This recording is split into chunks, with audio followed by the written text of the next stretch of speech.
Ok, nó ngay số đây là nó như chẳng là lớn ngay đến cứ dương là thua ca mình giấy bẹp pon chỉ muốn tiêu xa mía thà ta tiêu xa mía việt đà đầu này hơi hay ta dương cua tại mưa ấy to tiết thà ta vì ai từng làm từ lừa ót hay vì ai từng miền ở cả trong cái để cho một thành khổ ót hay chụp bút như dương đại quạt trong đơn ngầm pi ca vì phía được có ca mưa khơi từ lừa tiêu xa bao nhiêu chỉ phải trăm ngay thà từ đại tiêu xa ngày đang dương cua tinh được dương cua lúa nhà đó này ai cho room được trong cầm nhiều thì bỏ cả làm nhiều đi bây giờ bán cứ up bạn thế nhà đóนี่คือควรแต่ធ្វើការ register ឬក៏ bank account នៅ link ខាងក្រោម video ហ្នឹងគឺអ្នកនរគ្នាបើកហើយគាត់ screenshot មក admin ឬក៏ chat មកខ្ញុំនឹង approve អ្នកនរគ្នាចូលទៅក្នុង community ហើយអញ្ចឹងចំពោះ community ហ្នឹងគឺខ្ញុំអត់តម្លាក់ជា signal ហើយគ្រាន់តែថាខ្ញុំផ្ដល់ជា idea ឬក៏មតិយោបល់ខ្លះៗដើម្បីអ្នកនរគ្នាមើលឃើញពីស្ថានភាពទីផ្សារថាតើគួរធ្វើគេហើយចំពោះដំណើរការទីផ្សារដើរពេលខ្លះ sideways អីក៏ខ្ញុំនឹង alert ឲ្យគ្នាយើងដឹងដែរអញ្ចឹងបើសិនអ្នកនរគ្នាចង់ចូលរួមគ្រាន់តែ register account ទៅគឺចូលបានហើយអូខេកុំឲ្យអ្នកនរគ្នាចាំយូរយើងចូលមកកាន់ការវិភាគទីផ្សារមាសវិញតើនៅក្នុងសប្តាហ៍នេះហើយនៅក្នុងថ្ងៃនេះទីផ្សារមាសនឹងកាត់ឡើងយើងនឹងនិយាយទៅលើ weekly ទៅតែម្ដងដែលជា time frame សប្តាហ៍ចឹងយើងឃើញថានៅក្នុង time frame សប្តាហ៍ឬក៏ weekly យើងឃើញថានៅក្នុងថ្ងៃនេះកម្លាំងអ្នកលក់កំពុងតែព្យាយាមចោះមកហើយក៏ប៉ុន្តែមើលទៅមានការខ្សោយខ្លាំងមែនទែនมันអាចធៀបជាមួយនឹងការសប្តាហ៍មុនទេអញ្ចឹងគឺអាចបើសិនជាយើងនិយាយពី weekly វិញគឺអាចមានឱកាសនៅក្នុងការឡើងទៅទៀតបើយើងកលេចទៅមើល time frame daily ទៅវិញយើងឃើញថាផ្សារគឺបានព្យាយាមមកប៉ះនៅ high ខាងលើនេះបើសរុបទៅគឺ3ដងហើយចំពោះការព្យាយាមមកប៉ះ3ដងនេះគឺមិនមែនចំណាយពេលតិចថ្ងៃទេអ្នកនរគ្នាយើងអាចមើលបាន61ថ្ងៃបើសិនជា61ថ្ងៃនេះតម្លៃទីផ្សារអាចចាក់ចេញផុតពីអាតំបន់នេះ3427នេះផ្សារអាចមានឱកាសហក់ឡើងទៅលើតែបច្ចុប្បន្នយើងឃើញថាវាកំពុងតែព្យាយាមហក់ឡើងទៅប៉ះកន្លែងនឹងផ្សារទៀតទេក៏ប៉ុន្តែយើងអត់ដឹងថាវាបរាជ័យនៅក្នុងការឡើងឬក៏អត់ដោយសារតែមិនទាន់ឃើញសញ្ញាណាដែលទៅផុតអញ្ចឹងវានៅឆ្កឹងនៅម្ដុំហ្នឹង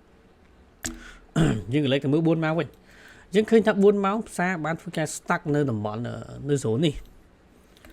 យើងចាំមើលដល់នេះយើងឃើញថា stuck នៅ zone ហ្នឹងហ្មងអត់ឃើញមានទៅណាទេប្រហែលថ្ងៃនេះ zone ហ្នឹងហ្មង33បច្ចុប្បន្នយើងឃើញថា low វានៅ33.1.7 ហើយវានៅ33.97និ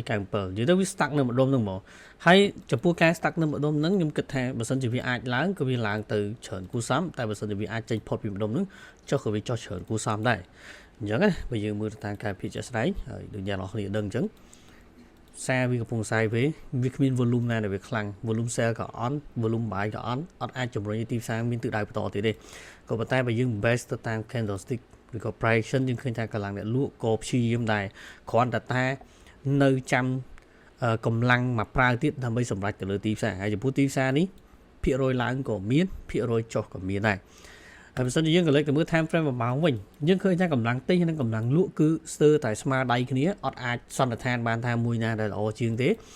តែអ្នកនរគ្នាត្រូវប្រយ័ត្នមែនទែនបើសិនជាទីផ្សារនេះបើរើបំរាស់បានចេញផុតពី zone ហ្នឹងគឺអាចនឹងធ្វើការទៅឆ្ងាយបើសិនជាវាទៅលើក៏ទៅលើឆ្ងាយបើសិនជាទៅក្រោមក៏វាទៅគូសំដែរអញ្ចឹងបើសិនជាតាមយោបល់ខ្ញុំបច្ចុប្បន្ននេះបើសិនជាវាស្ថិតនៅក្នុង zone នេះវាអត់សូវល្អសម្រាប់អ្នកដែលគាត់ trade hold ឬក៏អ្នកដែលគាត់ចង់ដាក់មក position ឲ្យត្រូវមក trade ហ្មងគឺវាពិបាកបន្តិចដោយសារតែវាទៅមកហើយយើងឃើញ sideways នេះគឺ sideways មិនធម្មតាទេ sideways នេះគឺ move ច្រើនមែនទេគាត់ថាវាទៅមកគឺខ្ទង់លេខច្រើនដែរមក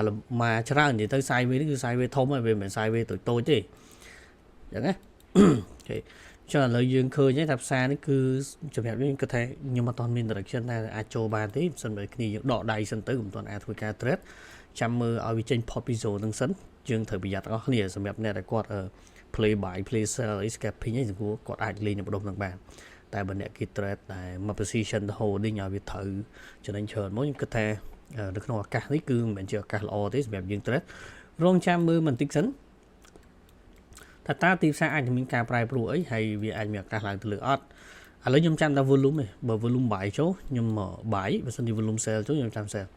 អញ្ចឹងខ្ញុំអត់មានអីបន្ថែមទៀតទេបើសិនជាអ្នកនរចង់បានមតិយោបល់ក្នុងការវិភាគទីផ្សាររបស់ខ្ញុំឬក៏គំនិតខ្លះ ដែលខ្ញុំមើលឃើញទៅលើទីផ្សារអ្នកនរគ្នាអាចចូលរួម community របស់ខ្ញុំបានអញ្ចឹងលក្ខខណ្ឌនេះខ្ញុំបានប្រាប់ខាងមុខអញ្ចឹងអរគុណអ្នកនរគ្នា